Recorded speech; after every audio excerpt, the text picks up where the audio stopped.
Okay, so when talking about vehicle lighting, there's a couple places you can get at these bulbs if they're burned out. Number one is you can go in through the top here, but if we come up and look, there's a fender liner in the way and there's no real way to get in there. We don't want to pull this housing out if we don't have to, even though it's really not too hard on this vehicle. But a lot of times you have to go from underneath the front bumper here.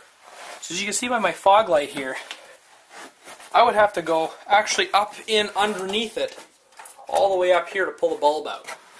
Now, this is going to be a little difficult to show, but I can maybe show it on this front fog light from underneath.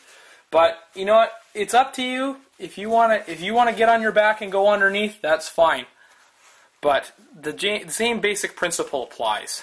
Okay, so we're underneath the vehicle, and we see here that's the fog light.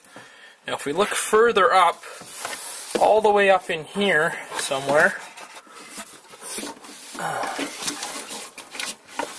there it is, all the way up there. You can't even see where my hand is. See that plug way up there? I'll go zoom. That's actually our turn signal light. So, again, it's your choice whether you want to do this or not. You know, if you're not really comfortable with climbing underneath your vehicle, you may as well just get somebody to do it for you. But how you change this bulb is you take it and you twist it to the left, or counterclockwise, and you pull it out. And there's our bulb.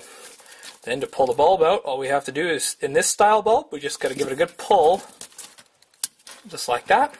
And it comes out of its socket, and this is a 3157 NA, which is an amber bulb. So then to replace the bulb, we just got to sit it back in its socket, like this. That's actually my headlight connector, but I got an aftermarket set of HID headlights, so...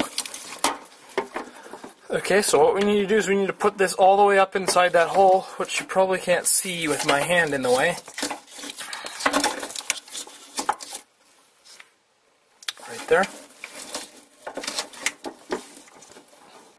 Now we need to take it and turn it clockwise, about just over a quarter turn, and there we go, it's back in place again. And that's how we change a signal light. Now, a lot of vehicles you don't have to go underneath, but there also is a lot that you do. It's just kind of the way they've designed them nowadays. Now, a lot of vehicles with tail lights, let me zoom out here, you can usually access the tail light from the back side inside the trunk. Since I have a pickup truck, there's actually two screws. There's one right here, and there's one right here. You have to remove those. Then you pull off the entire taillight housing, and it's the same basic procedure. And for lights like the high mount light, basically you have two Phillips head screws, one on either side, and this entire bar comes out. And you'll see that there's three lights, one for either cargo light and one for the center mount brake light. Now again, same thing, about a quarter turn to the left, or counterclockwise, and you pull the bulb out, and you just pull the bulb out of its socket and put the new one into the socket. Again, stick it in and turn it a quarter turn clockwise. It's really simple, and all you need is some basic hand tools. Okay, so when it comes to headlights, the procedure is basically the same. The only thing is these are actually halogen bulbs, if I can get it out. These are halogen bulbs. Now, a lot of vehicles, there's two basic styles. You have the two headlight in one, like this. As you can see, there's a small filament and a big filament, so one for high and low beam. And then there's just two single filament bulbs that has one bulb for high and one bulb for low. Either way, this is a halogen light. So you can see it has the DOT logo on it, which means that this is a road legal headlight. And the one thing that you always need to remember about these, same procedure, you basically put them in and turn them about a quarter turn clockwise, you'll feel it kind of click in.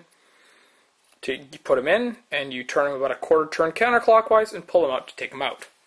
Now, one thing you don't want to do is touch the bulb. If you touch the glass, the oils from your fingers can actually get on the glass and it'll overheat the bulb and it'll significantly shorten its life. So one thing when you're putting these in is do not touch the bulb. If you do, use plenty of glass cleaner on a cloth and clean them off. But that's about it. That's about it for general stuff that you can do to your own car. Okay, one last little aside. For the older style of like tail light bulbs and stuff like that, you also kind of have to turn them about 1/8 of a turn to get them out of their socket. Bulbs like this. Or when you have a socket style bulb like this one, and these are very common on, say, license plate lights and stuff like that, all you have to do is just pull them out of their socket. They just pull straight out. But again, you can replace your own light. I'm sure that you could kind of figure that out.